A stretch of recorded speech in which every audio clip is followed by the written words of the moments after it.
स्वागत है आप सभी का। आप लोग देख रहे हैं बुद्धास टीचिंग चैनल और हम यहाँ महाकारुणिक तथागत बुद्ध और उनके मानव हित कल्याणकारी धम्म के विषय में चर्चा करते हैं। ये वर्षावास काल है। बौद्ध विनय में वर्षावास का महत्व बहुत ज़्यादा है। ये वर्षावास समय में विविध जगह पे विविध धम्म का कार्यक्रम होते रहते हैं और हम भी अपने बुद्धास टीचिंग चैनल में हर दिन शाम के 7 बजे आप लोगों को प्रत्यक्ष धम्म देशना लेके आते रहते हैं। तो आज भी आप लोगों को ये प्रत्यक्ष धम्म देशना लेके आए हैं न्यू हनुमान नगर स्थित सम्राट अशोक बुद्ध विहार से। तो आइए आज का कार्यक्रम शुरू करते हैं। पूजा करावी असे मी आपल्यातर्फे आणि माझ्यातर्फे भंतेजीला विनंती करतो की त्यांनी भगवान बुद्धाची आणि बाबासाहेबांची दीपदीपाने पूजा करावी अशी विनंती करतो। पुन्हा एकदा विनंती करतो। धन्यवाद।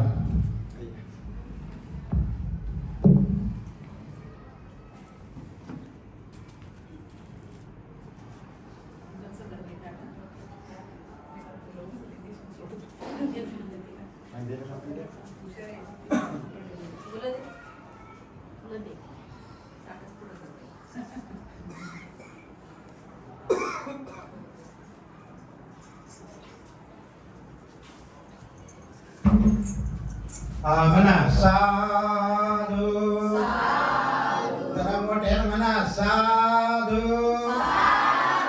साधू साधू। या ठिकाणी मेणबत्ती अगरबत्ती बंदची पेटवते प्रज्वलित करतील असं त्यांना विनंती करते।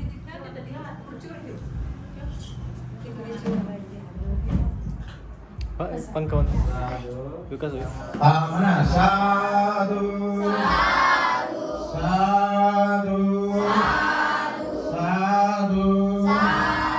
बुद्धं नमामि धम्मं नमामि संघं नमामि। काफी दोष दिसते तुमच्यामध्ये आहे ना। वा वा छान छान गोस आहे वा।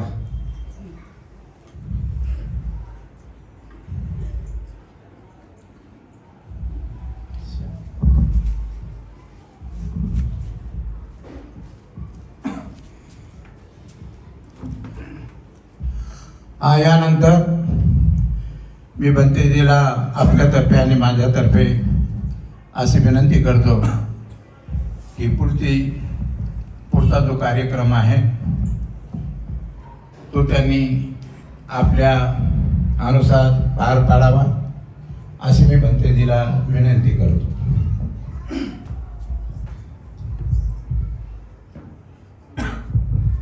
सर्वांनी हात जोडा आणि म्हणा साधू साधू साधू। सर्वप्रथम महाकारुणिक तथागत बुद्ध धम्म संघ को प्रणाम करेंगे। जैसा मैं कहता हूँ आप लोग भी वैसा ही बोलिए। अरहं सम्मा सम्बुद्धो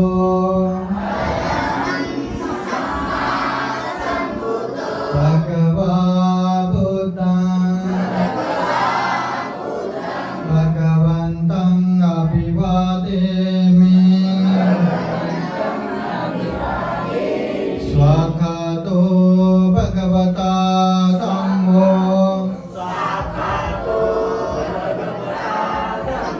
धम्मं नमस्सामि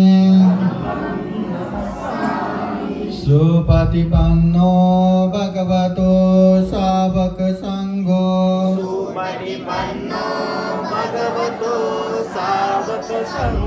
संघं नमामि। शील याचना कीजिए।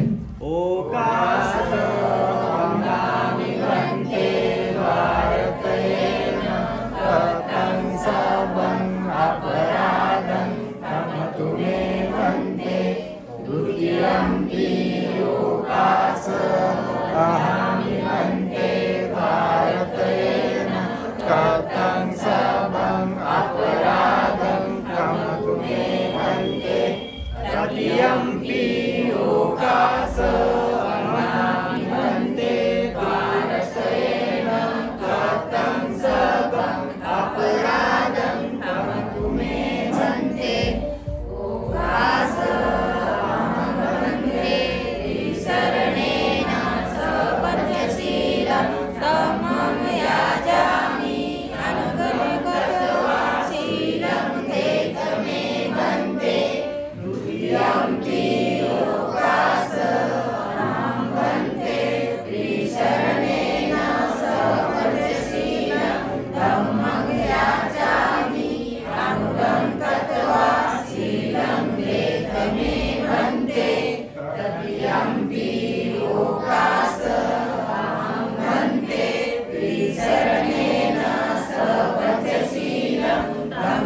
देता नमो तस्सा भगवतो अरहतो सम्मा सम्बुद्धस्सा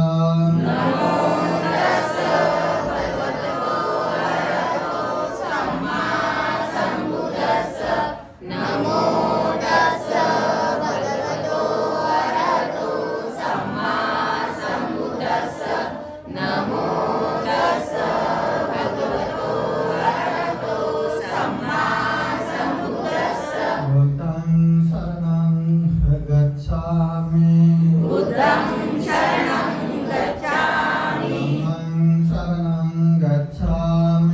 धम्मं शरणं गच्छामि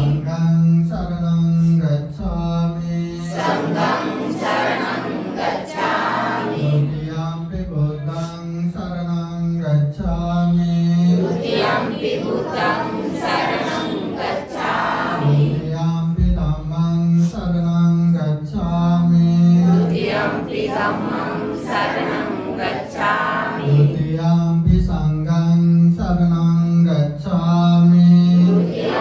संघं शरणं गच्छामि तृतीयम्पि बुद्धं शरणं गच्छामि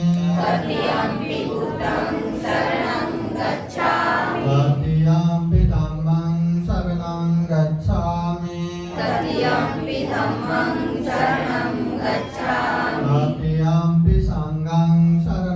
गच्छामि तृतीयम्पि संघं शरणं गच्छामि ये शरणगमनं परिपूर्णं पाणातिपाता वेरमणि सिक्खापदं समादयामि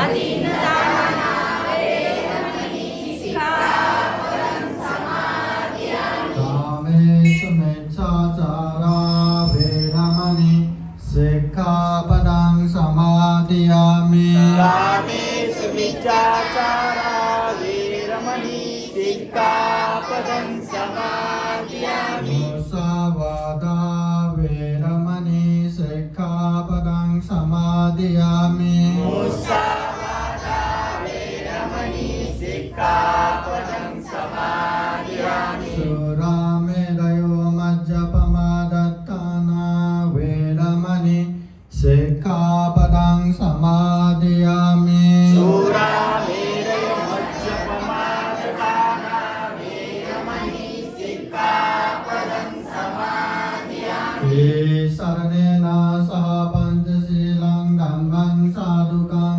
सुरक्षितं कृत्वा अपमादेन सम्पादेत साधु साधु साधु बुद्धं नमामि धम्मं नमामि संघं नमामि अहं वन्दामि सर्वदा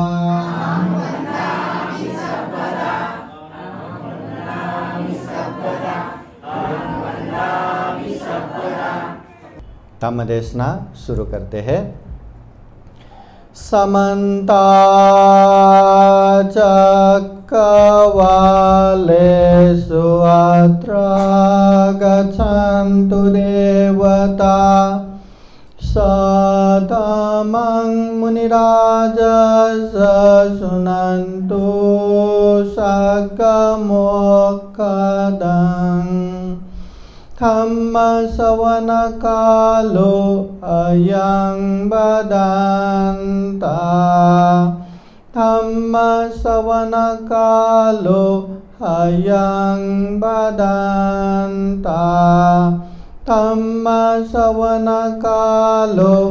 अयं वदन्ता नमो तस्सा भगवतो अरहतो सम्मा सम्बुद्धस्सा नमो तस्सा भगवतो अरहतो सम्मा सम्बुद्धास्सा नमो तस्सा भगवतो अरहतो सम्मा सम्बुद्धास्सा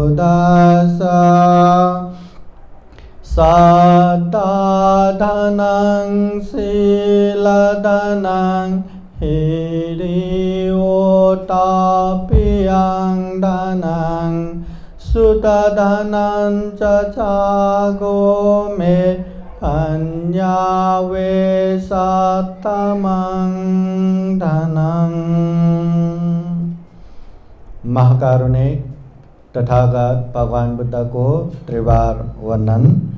महाकारुणिक तथागत बुद्ध द्वारा देशित सुआख्यात धम्म को त्रिवार वर्णना। महाकारुणिक तथागत बुद्ध के सुप्रतिपन्न आर्य श्रावक संघ को त्रिवार वर्णना।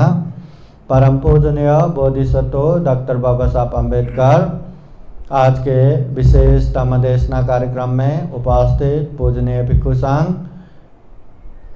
सम्राट अशोक बुद्ध विहार में उपस्थित उपासक उपासिकाएं तथा प्रत्यक्ष अप्रत्यक्ष कार्यक्रम में जुड़े हुए संपूर्ण श्रद्धा संपन्न बुद्धि संपन्न उपासक उपासिकाएं।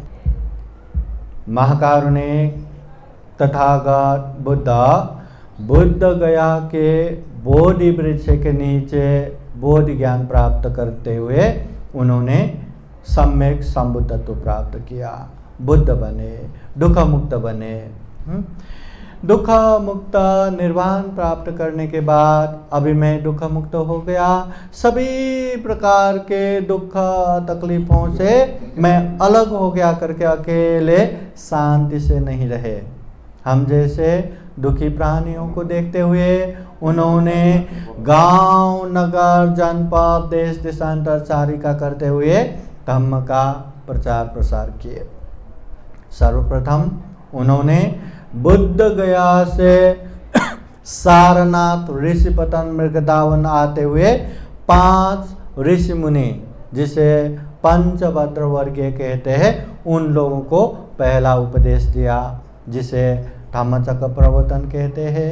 ये धम्मचक्र प्रवर्तन में कौंडन्य वप महानाम भद्य असजी ये 5 पंचभद्र वर्गीयों ने ज्ञान प्राप्त किया, धर्मचक्षु बोध किया। बाद में सारे के सारे भिक्षु बन के तथागत बुद्ध के अनात्म लक्षण शुद्ध उपदेश सुन के दुख मुक्त अरहंत भी हो गया।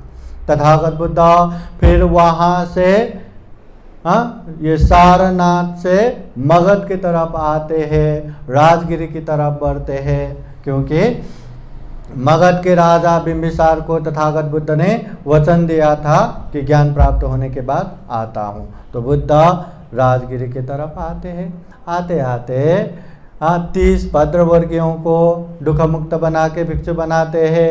फिर राजगिरी के रास्ते में नदी काश्यप, गया काश्यप, उर्वल काश्यप, उन समय के बड़े बड़े ऋषि मुनि और सबके वो तीनों भाई, एक का 500 शिष्य, दूसरे का 300 शिष्य, तीसरे का 200 शिष्य, सारे के सारे बुद्ध के उपदेश सुन के समझ के बोध हो के सब भिक्षु बनते हैं, सब दुख मुक्त होते हैं। सारे भिक्षुओं को लेके तथागत बुद्ध ये राजगिरी पहुंचते हैं। अभी राजगिरी पहुंचने के बाद राजा बिंबिसार सहित वहाँ बहुत सारे लोगों ने बुद्ध का उपदेश सुन के ज्ञान भी प्राप्त करते हैं। बुद्ध प्रमुख भिक्षु संघ को रहने के लिए तथागत बुद्ध को वेणुवन विहार, ये बौद्ध जगत में सबसे पहला विहार है वेणुवन विहार। अभी भी राजगिरी गए तो वहाँ वेणुवन विहार देखने को घूमने को मिलता है। तो ये वेणुवन विहार राजा बिंबिसार पूजनीय भिक्षु संघ प्रमुख बुद्ध को दान देते हैं। तथागत बुद्ध वहीं रह के धम्म का प्रचार प्रसार करते हैं।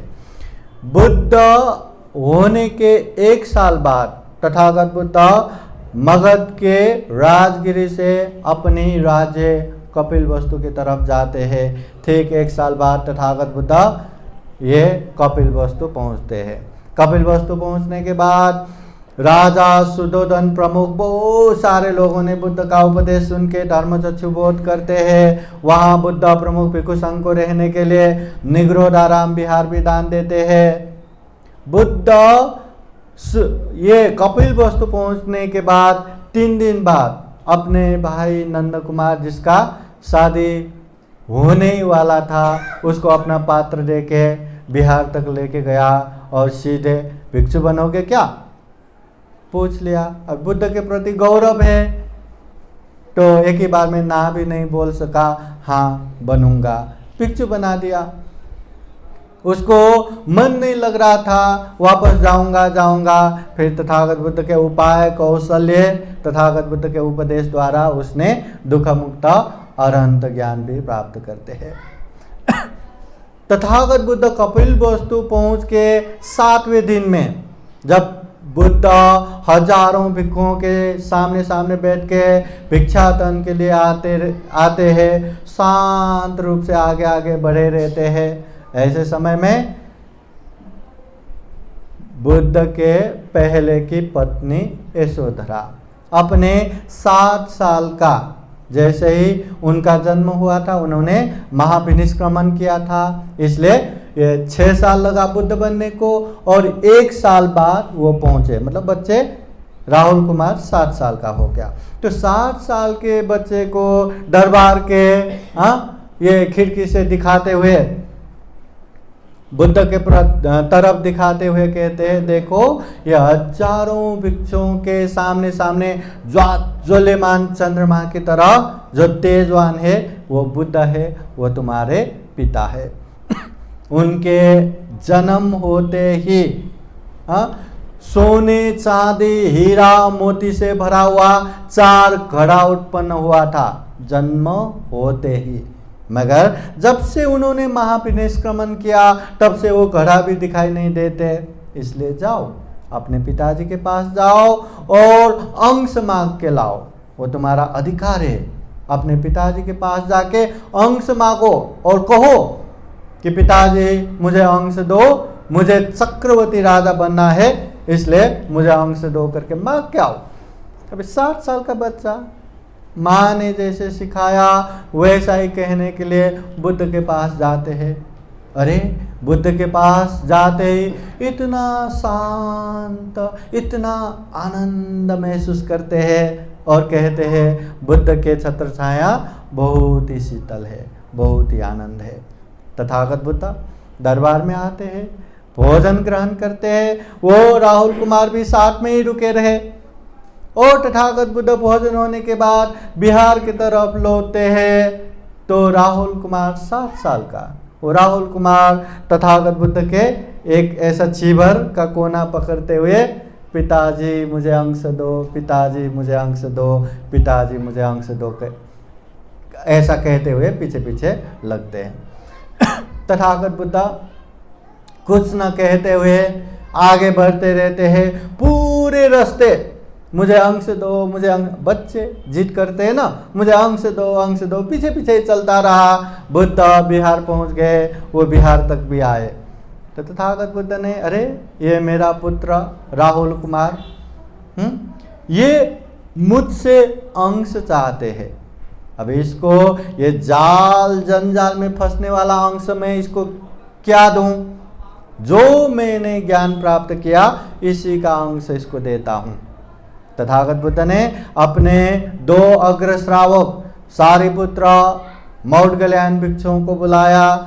7 साल के राहुल कुमार को मुंडन करके कासा वस्त्र धारण करा के प्रवजित करा दिया और तथागत बुद्ध दुनिया के सर्वश्रेष्ठ धन सप्तरत्न आर्य धन रूपी अंश ये राहुल कुमार को दिलाते हैं। वो सप्तरत्न आर्य धन क्या क्या है? श्रद्धा धनं, शील धनं, हीरी ओटप्यंग धनं, सुत धनं च चागो में पन्यावे सतमंग धनं। ये 7 प्रकार का ये श्रद्धा धन, शील धन, हीरी धन, ओतप धन, श्रुत धन, त्याग धन, प्रज्ञा धन, ये सप्तरत्न आर्य धन का अंश देते हैं। राहुल कुमार बहुत ही शीलवान, ज्ञानी, अच्छे से विनय पालन करने वाला, बाद में दुख मुक्त और अंत भी होते हैं। तो तथागत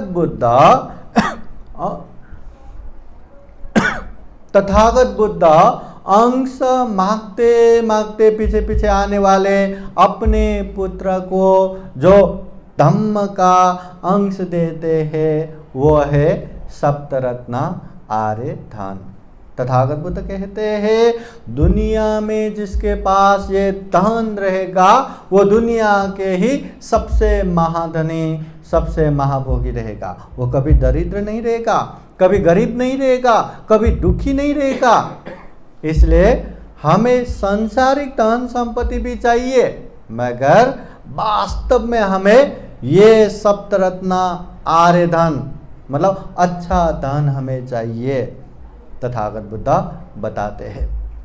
अब ये महाधनी महाभोगी ये धन से कैसे होते हैं?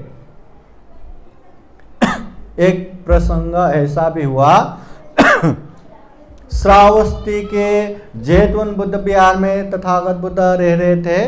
उस समय कौशल देश के मंत्री एक मंत्री उग्रराज ये भगवान बुद्ध के पास आते हैं, भगवान बुद्ध को नमस्कार करते हैं और एक जगह बैठते हैं।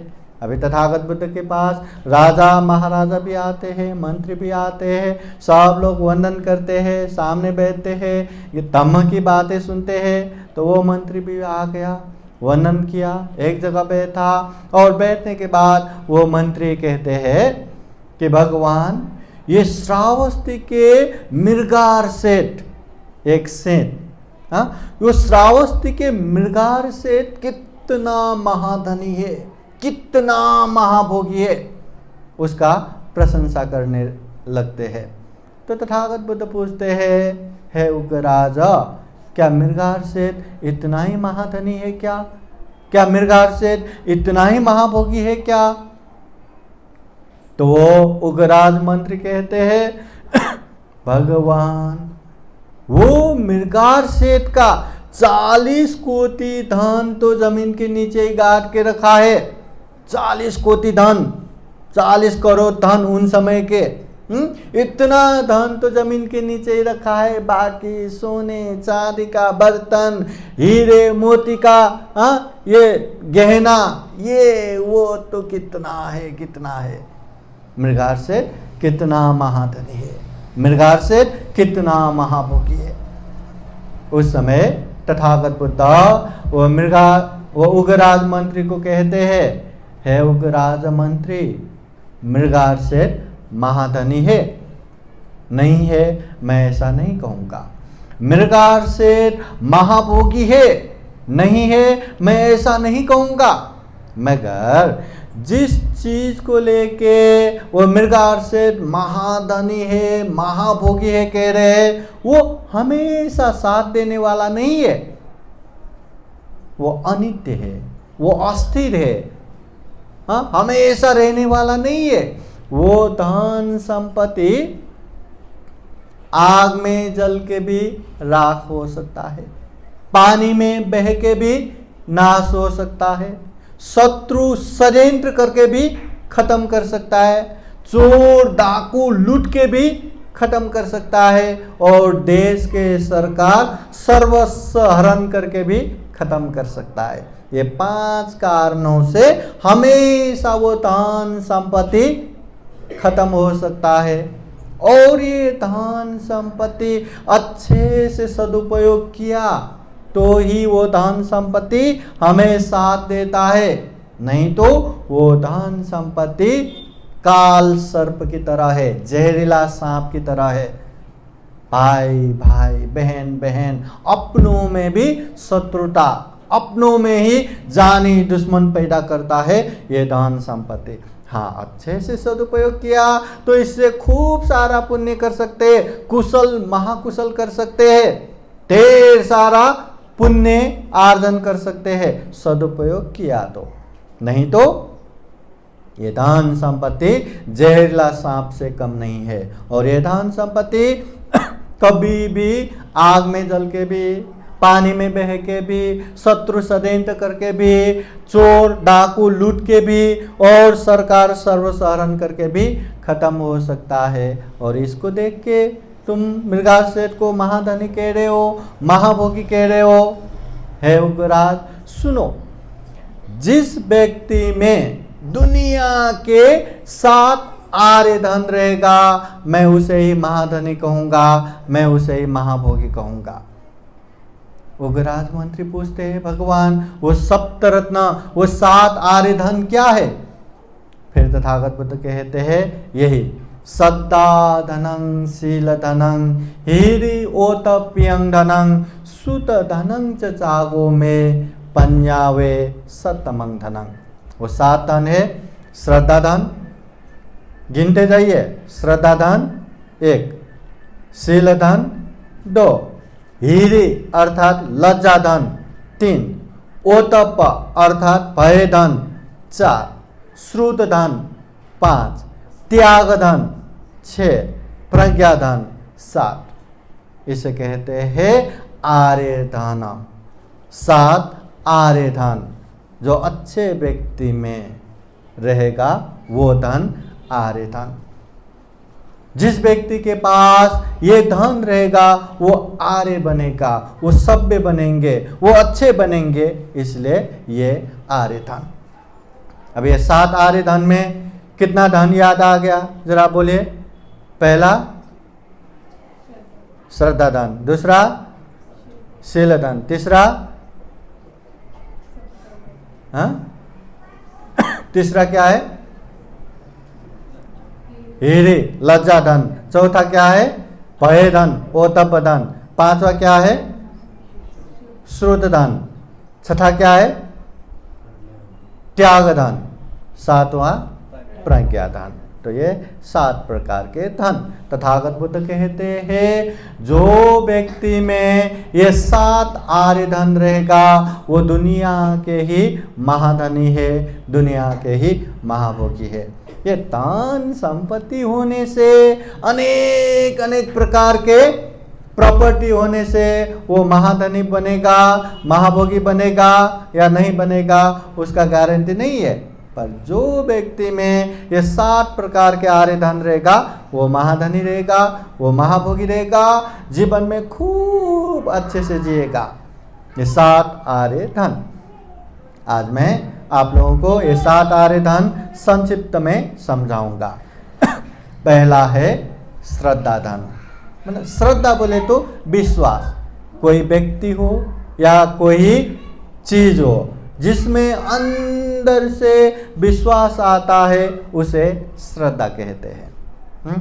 बुद्ध के प्रति विश्वास होना, धम्म के प्रति विश्वास होना, संघ के प्रति विश्वास होना, इसे कहते हैं श्रद्धा। श्रद्धा में प्रज्ञा भी साथ साथ में चाहिए। प्रज्ञा नहीं रहा तो यही श्रद्धा अंधविश्वास बन जाता है, यही श्रद्धा मिथ्या दृष्टि बन जाता है, यही श्रद्धा हमें अनेक अनेक गलत काम करवाते हैं। इसलिए विश्वास होना चाहिए, श्रद्धा होना चाहिए, मगर विवेक बुद्धि प्रज्ञा भी साथ साथ में होना चाहिए। हम जिसके प्रति विश्वास रख रहे हैं वो क्या है, क्या विश्वास करने लायक है, क्या उसमें जाके उसमें आगे बढ़ के मेरा कल्याण होगा क्या, मेरे अपनों का कल्याण होगा क्या, मानव हित कल्याणकारी है क्या, ये चीज देखना बहुत जरूरी है। समझ के किया तो हर चीज अच्छा है, ना समझ हुआ तो हर चीज मिथ्या दृष्टि है, अंधविश्वास है। इसलिए श्रद्धा के साथ प्रज्ञा भी होना जरूरी है। अभी हम तो श्रद्धावान है, बुद्ध के प्रति श्रद्धा है ना, धम्म के प्रति श्रद्धा है ना, संघ के प्रति श्रद्धा है ना, श्रद्धा है कि नहीं? तो जोर से बोलो ना, है करके, है तो हम श्रद्धावान है। बुद्ध धम्म संघ छोड़ के दूसरे चीजों में देख के नहीं बैठना, दूसरे चीज ढूंढ के नहीं बैठना। बस बुद्ध है ना, धम्म है ना, संघ है ना, बस हो गया, काफी है, प्रशस्त है, ऐसा दृढ़ विश्वास होना चाहिए, श्रद्धावान बनता है। तो हमें तो श्रद्धा धन चाहिए। तो श्रद्धा धन कब होगा? तथागत बुद्ध कहते हैं 4 चीजों में अंदर से विश्वास हुआ तो श्रद्धा धन हो गया। 4 चीज क्या क्या है? पहला त्रिरत्न, दूसरा आर्य सत्य, तीसरा कम्म, चौथा कम्म फल। ये 4 चीजों में हमें अंदर से विश्वास होना चाहिए, तब हम श्रद्धा धन से परिपूर्ण होता है। अभी त्रिरत्न बोले तो बुद्ध, धम्म, संघ।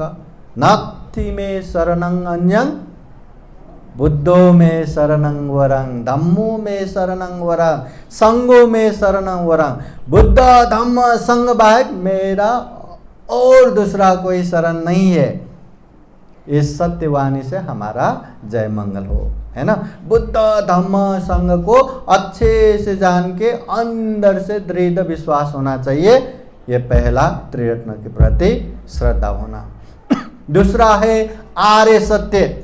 आर्य सत्य बोले तो इस दुनिया में दुख है, दुख है तो दुख का कारण है, दुख और दुख का कारण है तो दुख मुक्त अवस्था भी है, और दुख मुक्त अवस्था है तो वहां पहुंचने का रास्ता भी है।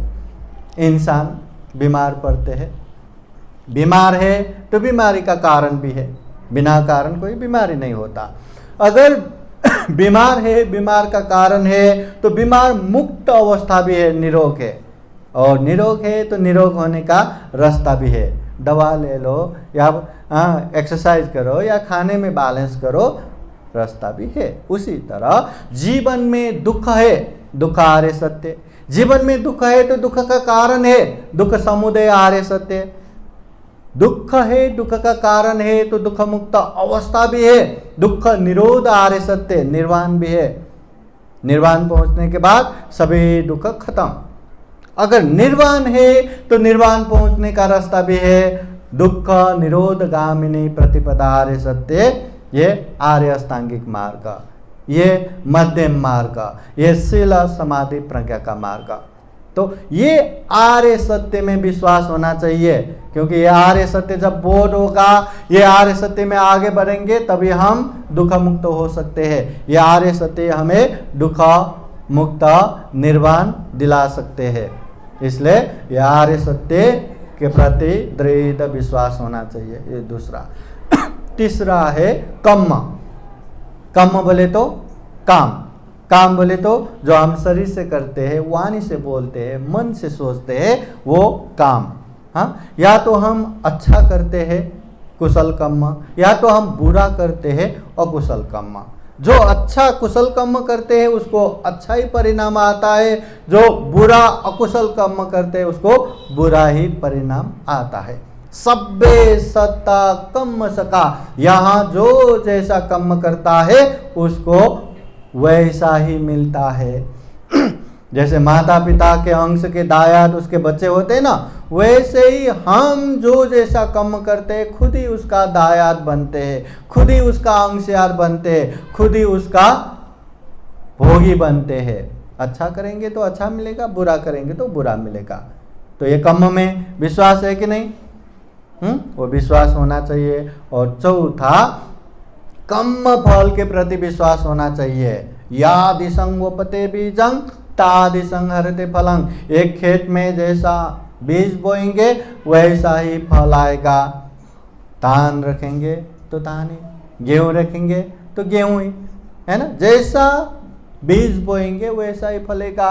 वैसे ही अच्छा जो व्यक्ति करता है उसको अच्छा ही परिणाम, बुरा जो करता है उसको बुरा ही परिणाम। पहले हमने अच्छा किया था, अभी अच्छा हो रहा है, अभी अच्छा करेंगे तो बाद में भी अच्छा होगा। पहले हमने कुछ बुरा किया था इसलिए अभी कुछ बुरा हो रहा है, अभी बुरा करेंगे तो बाद में भी बुरा आएगा ही। तो ये कर्म फल के प्रति भी विश्वास होना चाहिए। जो व्यक्ति के मन में कर्म फल के प्रति विश्वास नहीं रहता ना, मरने के बाद देखा जाएगा या बाद में जो होगा देखा जाएगा, अभी फायदा हो रहा है ना करो पाप, अभी स्वार्थ सिद्ध हो रहा है ना करो पाप, कुछ भी करता है। पर जो व्यक्ति कर्म और कर्म फल के प्रति विश्वास रखता है ना, वो व्यक्ति कितना भी लोग उसको मौका दे, या उसको लाखों रुपया दे तो भी वो करेगा नहीं, क्योंकि वो लाख से कहीं ज्यादा उसको दुख भुगतना पड़ेगा। दुर्गति।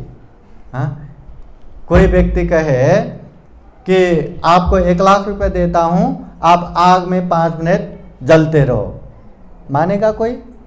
हाँ, 10 लाख देता हूं, 1 करोड़ देता हूं, हाँ मैं मर के परिवार को पैसा देता हूं, ऐसे लोग आएंगे, मगर खुद जलने के लिए कोई तैयार होगा क्या?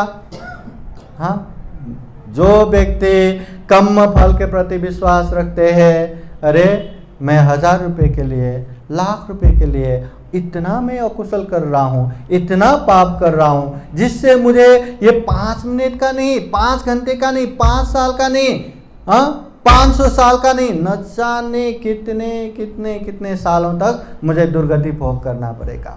दुर्गति का आयु इतना लंबा रहता है, और वहाँ आग में भी जला तो भी वो राख नहीं बनता, क्योंकि उसका कम भोग है ना।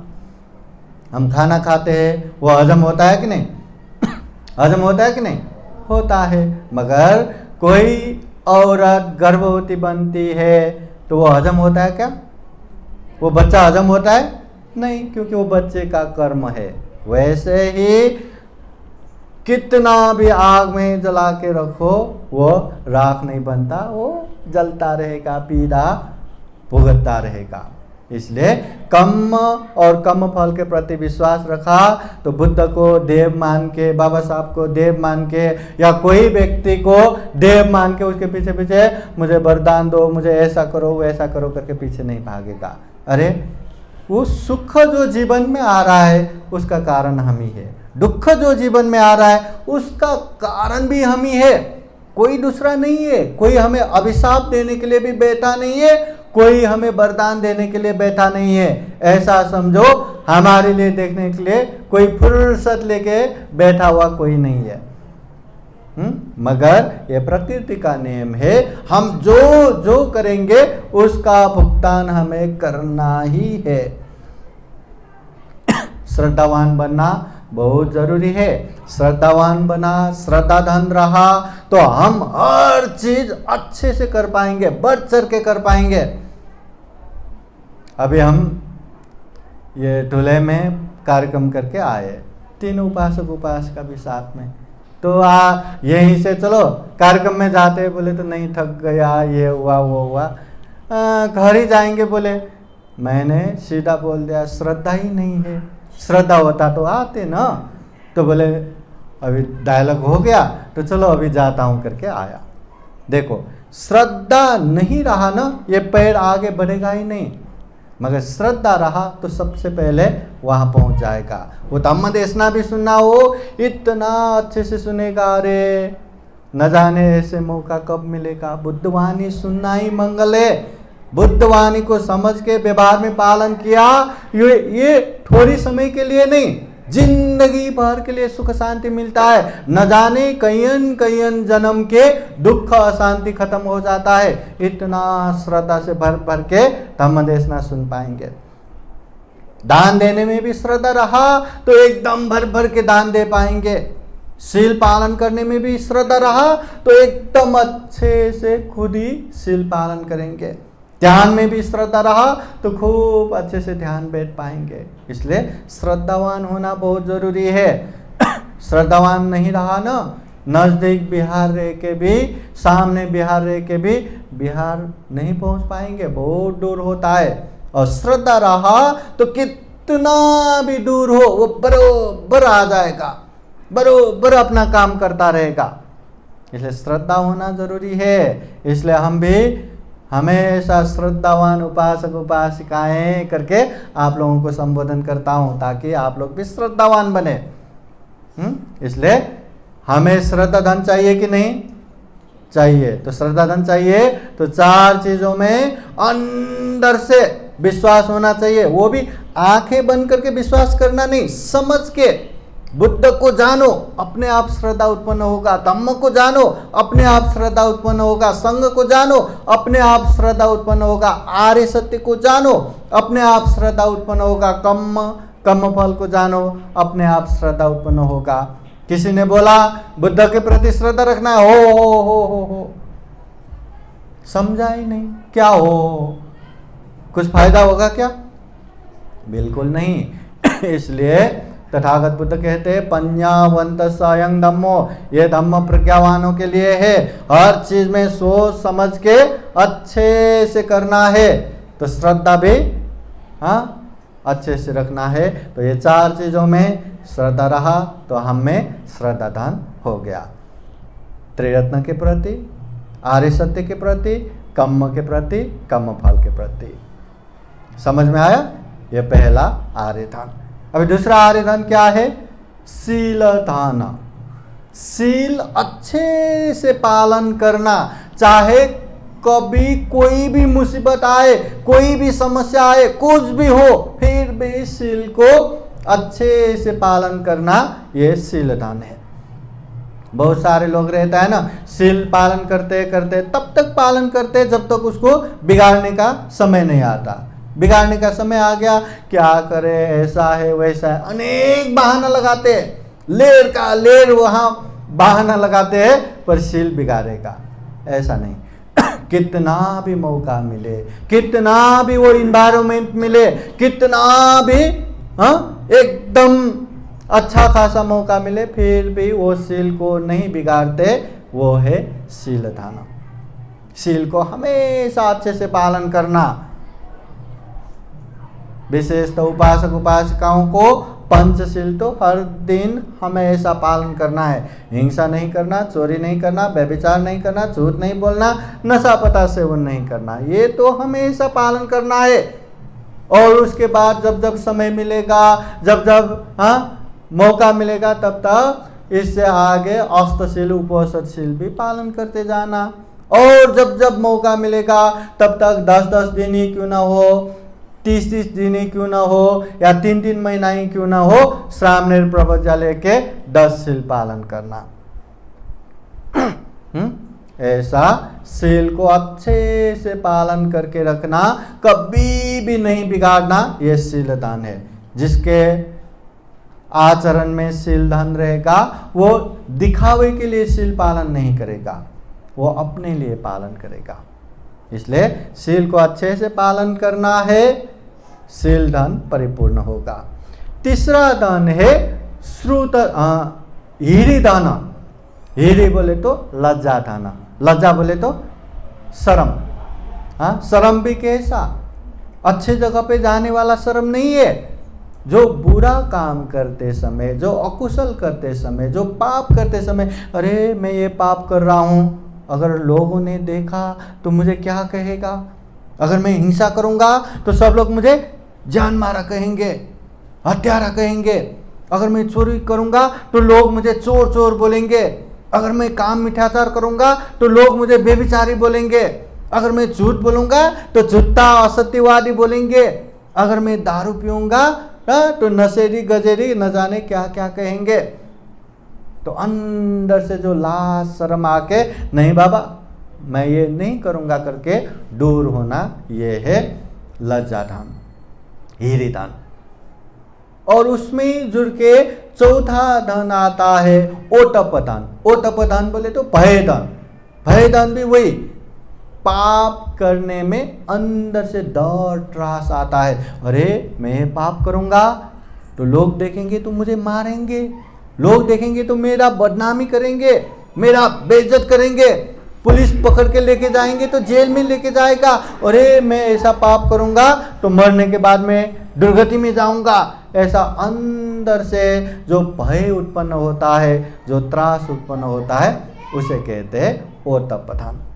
हमेशा याद रखना, गलत काम, अकुशल काम, पाप काम में जो लाज आता है वो हीरी दान, जो भय उत्पन्न होता है वो ओटप दान।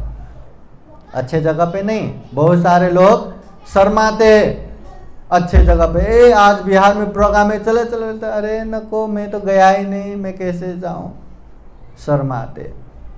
अरे घर में भोजन बुलाना है, अरे कभी बुलाया नहीं, कैसे बुलाऊं, क्या करूं, नको, मुझे शर्म आता है। भय भी वैसा ही, अच्छे जगह पे नहीं, अच्छे जगह पे लाज और भय उत्पन्न हुआ तो वो हमारा हानि हो गया, हमारा नुकसान हो गया।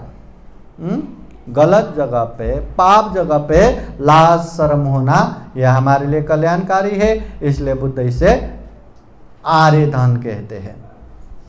एक समय तथागत बुद्ध कहते हैं, द्वे में धम्मा लोकं पालयन्ति, इस दुनिया को दो गुण धम्म से आरक्षण हो रखा है, दो गुण धम्म रक्षा कर रहा है। कतमे द्वे, वो दो क्या क्या है?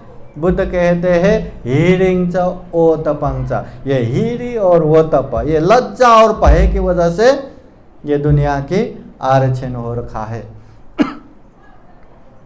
हमारे मन में क्या क्या चलता है, क्या क्या चलता है पता है ना? अच्छा ज़्यादा चलता है कि बुरा ज़्यादा चलता है?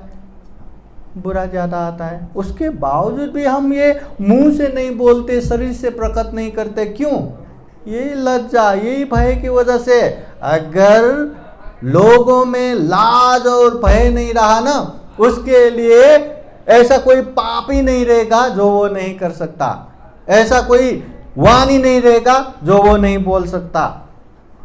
देखो ना, जब इंसान दारू पीता है ना, उसमें ये वो लज्जा और भय को खत्म कर देता है।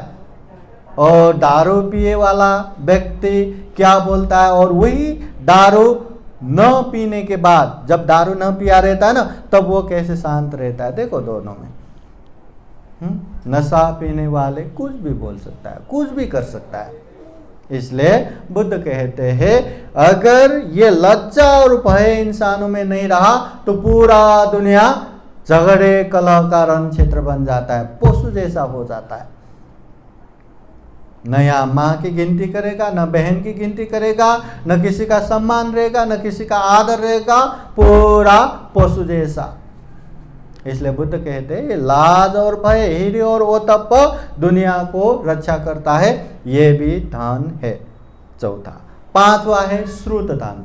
श्रुत धन बोले तो बहुश्रुत, बहुश्रुत बोले तो बहुत सारे ज्ञान होना, चाहे पढ़ लिख के हो, चाहे देख के हो, चाहे सुन के हो, अनेक तरह से बहुत ज़्यादा ज्ञान हासिल करना, विद्वान बनना, पंडित बनना, ये श्रुत धन है। अभी ज्ञान तो चाहिए ना, बिना ज्ञान के हम क्या करेंगे? हाँ, ज्ञान एक उजाला जैसा है। अंधकार में जैसे उजाला आने के बाद वहाँ हर चीज़ स्पष्ट स्पष्ट दिखता है। अरे यहाँ रास्ता है, या जंगल है, या कांटे हैं, कहाँ से जाना है, कहाँ रुकना है, सब दिखता है। नहीं तो अंधकार में अगर चलना पड़े तो कभी भी कहीं भी एक्सीडेंट हो जाएगा, कुछ भी हो जाएगा। बस अज्ञानता वो अमावस्या के रात समान है, जहाँ उजाला नहीं, जहाँ चंद्रमा नहीं, जहाँ कुछ भी नहीं, ऐसे अंधकार। और ये ज्ञान होना एक प्रकाश लेके चलने जैसा है। इसलिए ये ज्ञान होना बहुत जरूरी है। पर हमेशा याद रखना, ज्ञान होने मात्र से परिपूर्ण नहीं होता, पर ज्ञान बहुत जरूरी है। ज्ञान के साथ साथ ज्ञानी होना भी जरूरी है।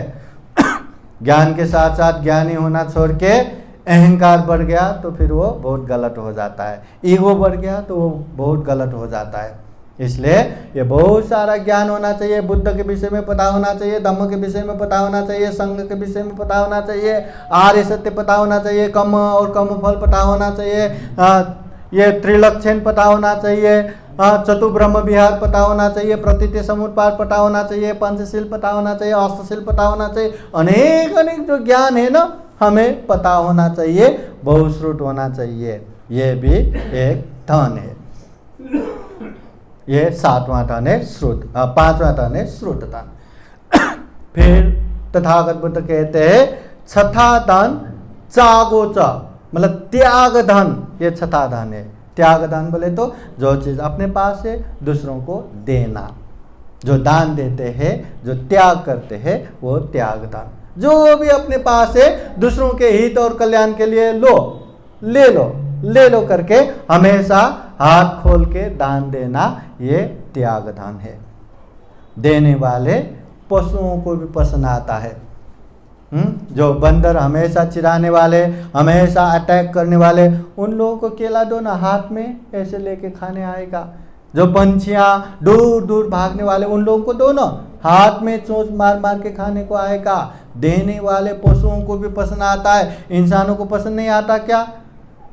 हमारा दो मित्र है, एक एकदम चिखत है, कंजूसी है, और दूसरा एकदम दानी है, हर चीज में खर्चा वर्चा करता है। कौन पसंद आएगा, वो दानी या वो कंजूस?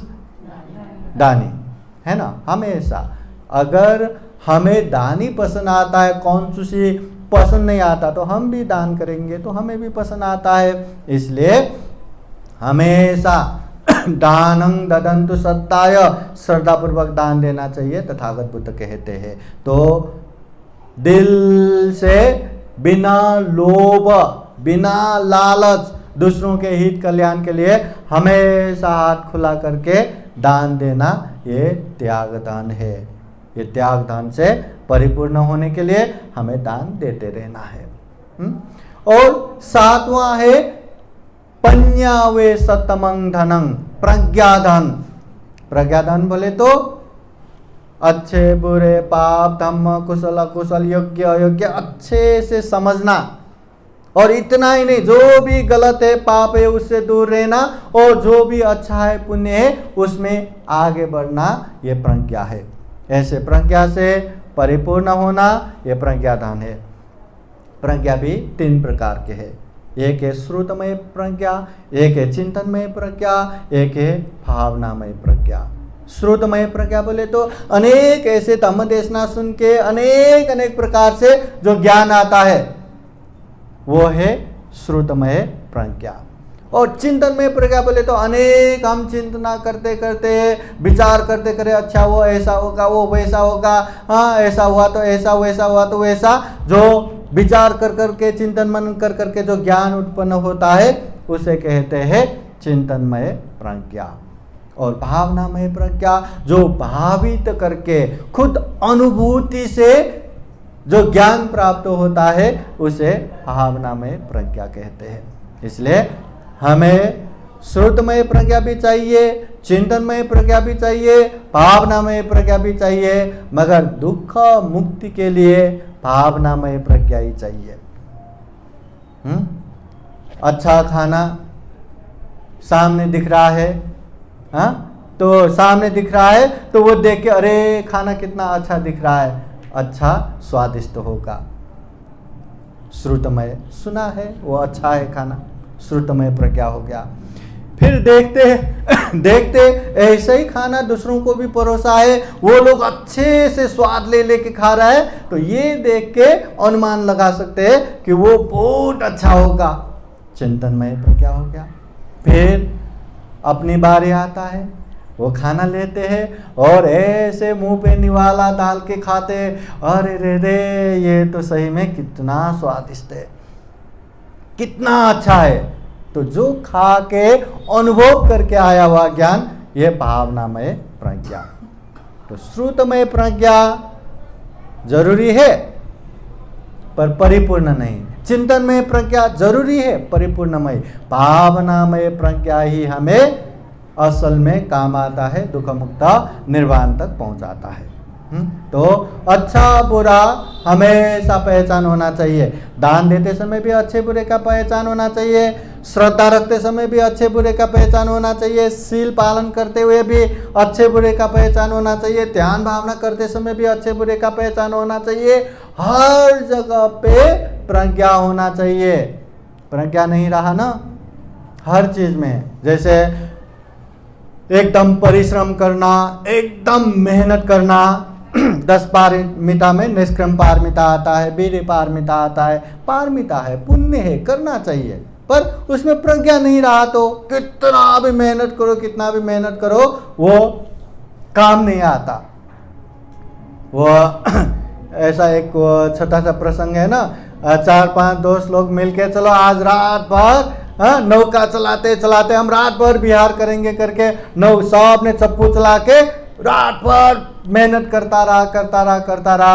जब उजाला हुआ, हम कहाँ पहुंचे करके देखा तो वही किनारे के किनारे। अरे क्या हुआ, देखा तो जो नाव को बांध के रखने वाला रस्सी वो तो निकाला ही नहीं, है ना। मेहनत तो किया, परिश्रम तो किया, पर प्रज्ञा नहीं रहा ना, उससे जो हमें कल्याण होने वाला है, जो पुण्य होने वाला है, वो नहीं मिलता। इसलिए बुद्ध कहते हैं पंजावंत स्वयं धम्मो, ये प्रज्ञावानों के लिए ये धम्म है। पच्चतंग वेदि तब्बो विन्यु ही, धम्म के 6 गुणों में आखिरी गुण धम्म ये भी है कि प्रज्ञावान विद्वानों को भी आओ, देखो, अनुभव करो, अच्छा लगा तो पालन करो, ऐसा कहने योग्य ये धम्म है। इसलिए प्रज्ञा होना जरूरी है, प्रज्ञा में परिपूर्ण होना जरूरी है, प्रज्ञा में परिपूर्ण होना ही प्रज्ञा धन है। तो ये 7 धन, श्रद्धा धन, शील धन, हीरे अर्थात लज्जा धन, ओतप अर्थात भय धन, श्रुत अर्थात बहुश्रुत धन, त्याग धन, प्रज्ञा धन, ये 7 धन। हमने सुप्पबुद्ध कुष्ठ रोगी की कहानी सुने ना, सुना ना। सुप्पबुद्ध कुष्ठ रोगी इतने दरिद्र, इतने दुखी, इतने महारोगी, और कोई उसे बहुत छीछी दूर करते थे, इतना घिनौना। कहाँ कहाँ से एक समय भगवान बुद्ध के पास पहुंचते हैं, वेणुवन बिहार में, और दूर से ही बुद्ध के उपदेश सुनते सुनते, कुछ खाने को मिलेगा करके गया था, बुद्ध के उपदेश सुनते सुनते सुनते सुनते उसको धर्मचक्षु प्राप्त होता है, श्रोतापति फल प्राप्त करते हैं। फिर उसके बाद मैंने जो ज्ञान प्राप्त किया, जो गुण धर्म प्राप्त किया, मैं बुद्ध को भी बताऊंगा, मगर सबके सामने तो नहीं जा सकता, सब लोग गाली देंगे, गुस्सा करेंगे, तो जब बुद्ध के पास कोई नहीं रहेगा तब आऊंगा करके वो जाते हैं। दोपहर के समय में जब बुद्ध के पास कोई नहीं रहता, चलो अभी जाएंगे करके वो आते हैं। ऐसे समय में शक्र, देवराज शक्र आके उसके परिचय करने के लिए आते हैं कि हे सुप्पबुद्ध, तुम कहाँ जा रहे हो? मैं बुद्ध के पास जा रहा हूँ। क्यों जा रहे हो? मैंने जो गुण धम्म प्राप्त किया वो बताने को जा रहा हूँ। तो शक्र कहते हैं, अरे तुम अपने आप को देखो, इतना महादरिद्र हो, इतना घिनौना हो, इतना महारोगी हो, तुम बुद्ध के पास जाके क्या मिलेगा? अगर मेरी बात एक मानो तो मैं तुम्हें धनवान भी बनाऊंगा, मैं तुम्हें सुंदर भी बनाऊंगा, मैं तुम्हें निरोग भी बनाऊंगा। तो सुप्पबुद्ध कहते हैं, मुझे क्या करना है? तो शक्र कहते हैं, बस बुद्ध नहीं, धम्म नहीं, संग नहीं, बुद्ध मुझे नहीं चाहिए, धम्म मुझे नहीं चाहिए, संग मुझे नहीं चाहिए, बस इतना कहो, मैं तुम्हें सब परिपूर्ण कर देता हूँ। आकाश में बैठ के मुझे ऐसा बोलने वाला तुम कौन हो? मैं देवराज शक्र। सुप्पबुद्ध कहते हैं, हे मूर्ख देवराज शक्र, तुम तो क्या, तुम जैसे हजारों शक्र आके मुझे प्रलोभन दिया तो भी मुझे कोई लोभ लालच नहीं दे सकता, और तुम क्या कहते हो? मैं महादरिद्र हूं। तथागत बुद्ध ने जो धन होने से महाभोगी और महाधनवान कहा है, वो 7 आर्य धन तो मेरे पास है। श्रद्धा धनंग, शील धनंग, हीरी ओतप्यंग धनंग, सुत धनंग च चागो में पन्यावे सतमंग धनंग, ये 7 आर्य धन मेरे पास है। क्या तुम मुझे दरिद्र समझे क्या? ऐसा कहने पे वो शक्र देवराज वहां से जाके बुद्ध के पास पहुंचते। शक्र ये सुप्पबुद्ध भी भगवान बुद्ध के पास जाके अपना गुण धम्म सब प्रकट करके बुद्ध के साधुकार लेके फिर वो वहां से वापस आते हैं। मतलब इतना महादरिद्र होने के बाद भी, निर्धनी होने के बाद भी, इतना घिनौना देखने के बाद भी, महामारी होने के बावजूद भी शक्र को इतने मूर्ख शक्र करके जो इतना जवाब दे पाया, इसका कारण भी यही 7 आर्य धन की वजह से ही है। वो 7 आर्य धन सुप्पबुद्ध ने प्राप्त किया था, इसलिए उसने ऐसा जवाब दे पाया। इसलिए हमें बाहर के जो भौतिक धन संपत्ति है वो तो चाहिए, जीने के लिए आवश्यक है, मगर वही सब कुछ नहीं है। वो धन संपत्ति प्राप्त होने मात्र से जीवन सफल होगा ऐसा कोई नहीं है, ऐसा कुछ नहीं है। वो तो सिर्फ जीने के लिए चाहिए। धन संपत्ति होने वाला वो भी जीते हैं, ना होने वाला वो भी जीते हैं। जिसके पास धन संपत्ति है वो भी खाते हैं, जिसके पास नहीं है वो भी खाते हैं। बस जिसके पास है वो अच्छा खासा खाएगा, जिसके पास नहीं है वो कुछ भी खाएगा, पर भूखा कोई नहीं रहता, खाता है, जीते हैं। तो धन संपत्ति चाहिए, ऐसा नहीं कि नहीं चाहिए। खूब मेहनत करो, खूब परिश्रम करो, सम्यक आजीविका करके खूब पैसा अर्जन करो, मगर जिस तरह धन संपत्ति आता है उसी तरह हमें उसको सदुपयोग भी करना है, पुण्य में भी लगाना है। केवल कमाते रहेंगे, अपने लिए खर्चा करते रहेंगे तो उसका कोई भी उपयोगिता नहीं रहेगा। मगर बुद्ध कहते हैं ये भौतिक धन संपत्ति रहे ना रहे, अगर ये 7 आर्य धन हम में रहा तो दुनिया के ही महाधनी, दुनिया के ही महाभोगी बनेंगे। इसलिए ये 7 आर्य धन हमें आर्जन करना चाहिए। जिसके पास ये 7 आर्य धन रहेगा वो दुनिया के शीलवान, सभ्य, अच्छे इंसान बनेगा। दुनिया में खूब पुण्य करेगा, धम्म करेगा, कुशल कर्म करेगा, जिसकी वजह से न केवल अभी के लिए, न केवल बाद में के लिए, जब तक दुख मुक्त निर्वाण प्राप्त नहीं होगा तब तक सुख शांति का कारण बनते रहेंगे, दुख अशांति को निर्मूल करते रहेंगे। इसलिए दुनिया में हमें ये 7 आर्य धन भी कमाना चाहिए, ये भी हम में हो ऐसा मेहनत करना चाहिए। श्रद्धा होना चाहिए, शील होना चाहिए, लज्जा होना चाहिए, भय होना चाहिए, बहुश्रुत होना चाहिए, त्याग होना चाहिए, प्रज्ञा होना चाहिए।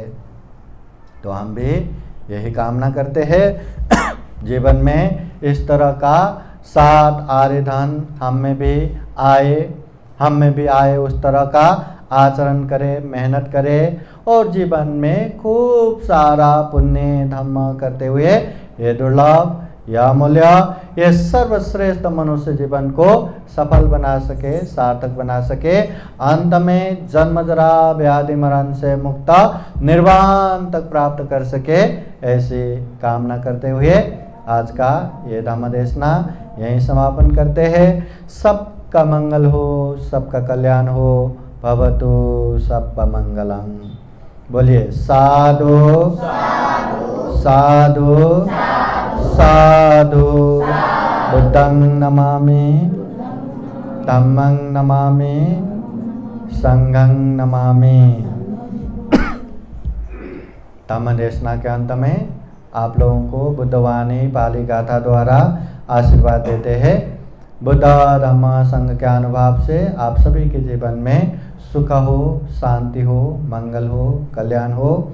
आप लोगों के जीवन में बुद्ध का आशीर्वाद रहे, धम्म का आशीर्वाद रहे, संघ का आशीर्वाद रहे।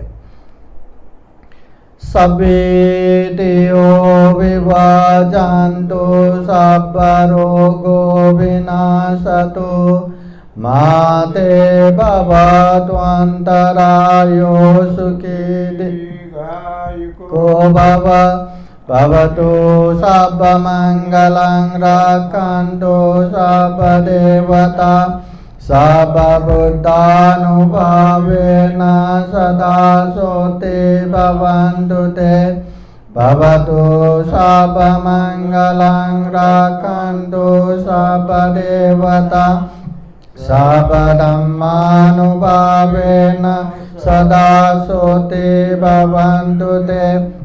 भवतु सब मंगलं रक्षन्तु सब देवता सब संघानुभावेन सदा सोते भवन्तु ते। एचितां वाचितां दुह्यांगे पमेव समेजतो सबे पुरेन्तु चित्तसंकल्पचन्दोपन्नरसो यथा आयु आरोग्य संपत्ति सर्ग संपत्तिमेव च। अतो निब्बान संपत्ति इमिनाते समेचतु साधु साधु साधु बुद्धं नमामि धम्मं नमामि संघं नमामि अहं वन्दामि सर्वदा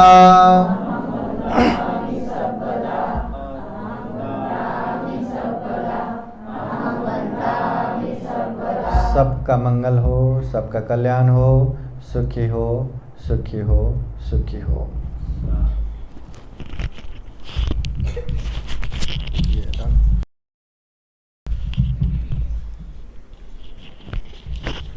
या ठिकाणी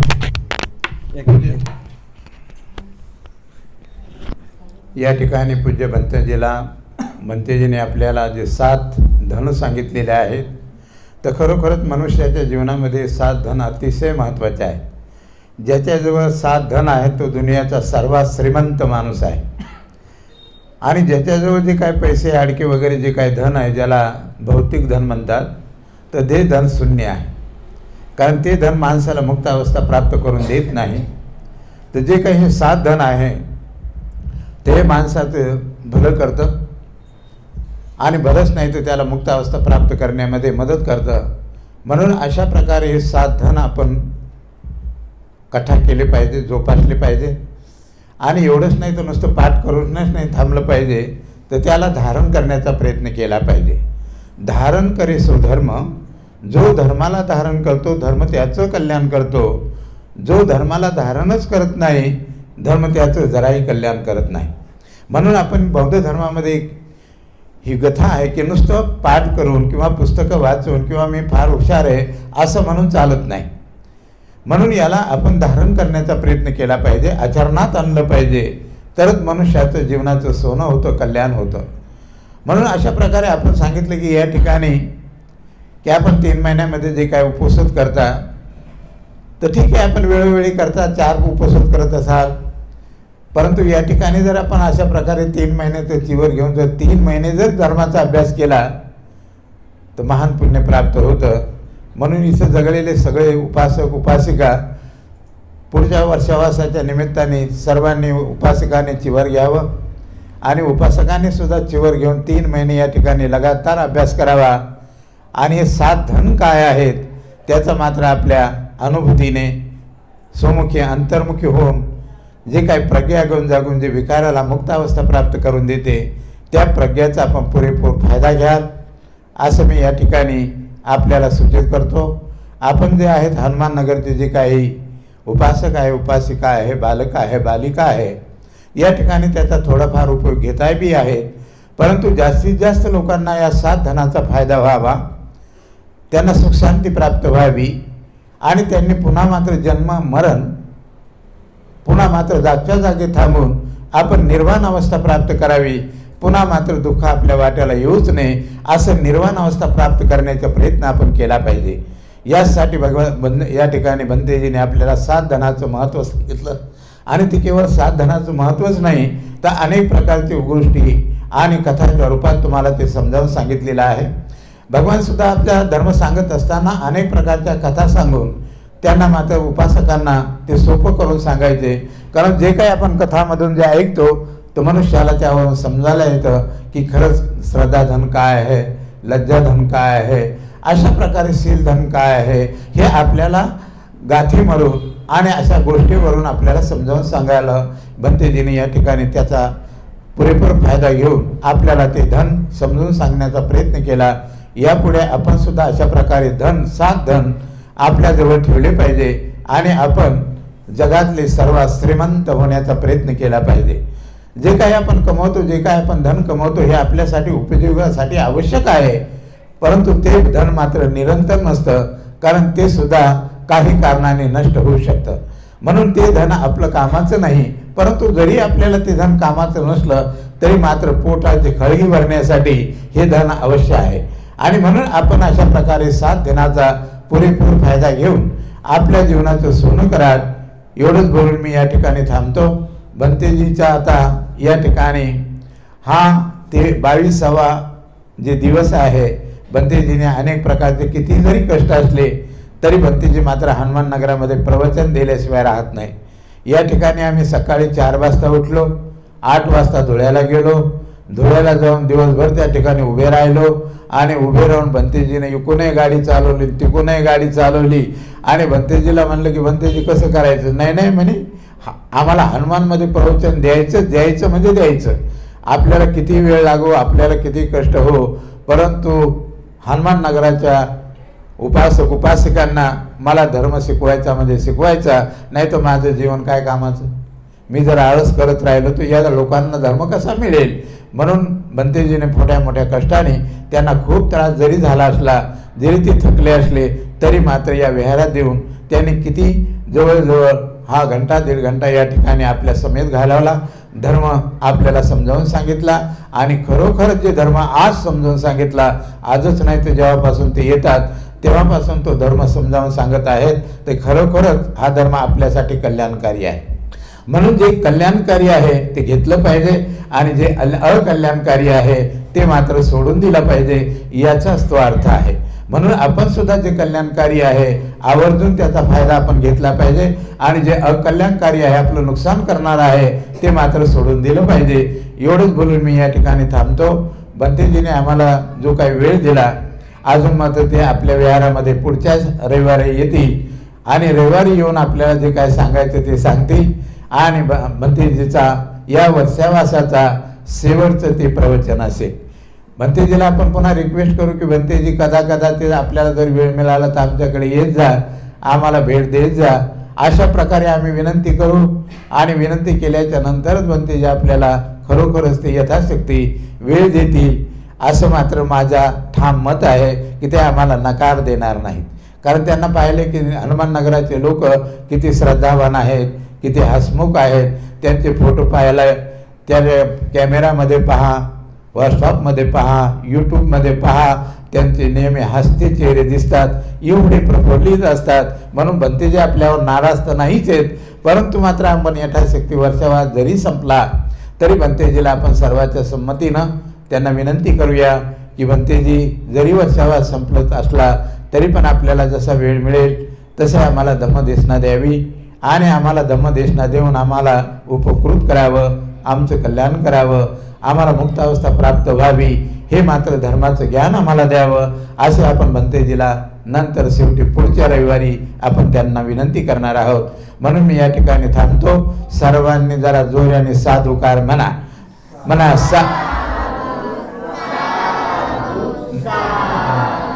जमलं नाही का?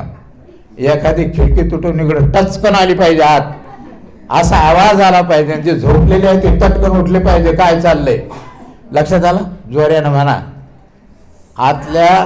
आतल्या भूमीच्या देठापासून आवाज निघला पाहिजे. म्हणा साधू साधू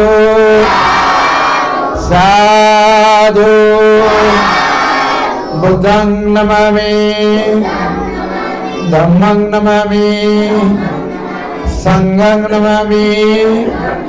सर्वांचं मंगल हो, सर्वांचं कल्याण हो, सर्वांची स्वस्ति मुक्ती हो, सबका मंगल हो, सबका कल्याण हो. याच ठिकाणी मी थांबतो आणि भंतेजी यावरून आपल्याला नक्कीच पुढच्या वेळेला वर्षावासाच्या नंतर आपल्याला टाईम देतील असे आपण त्यांना विनंती करतो. पण माझ्या मनात असं वाटतंय मला की भंतेजी आम्हाला नक्कीच टाईम देतील असं मला वाटायला लागलं. तुम्हाला वाटतं का? हो हो म्हणा साधू साधू साधू.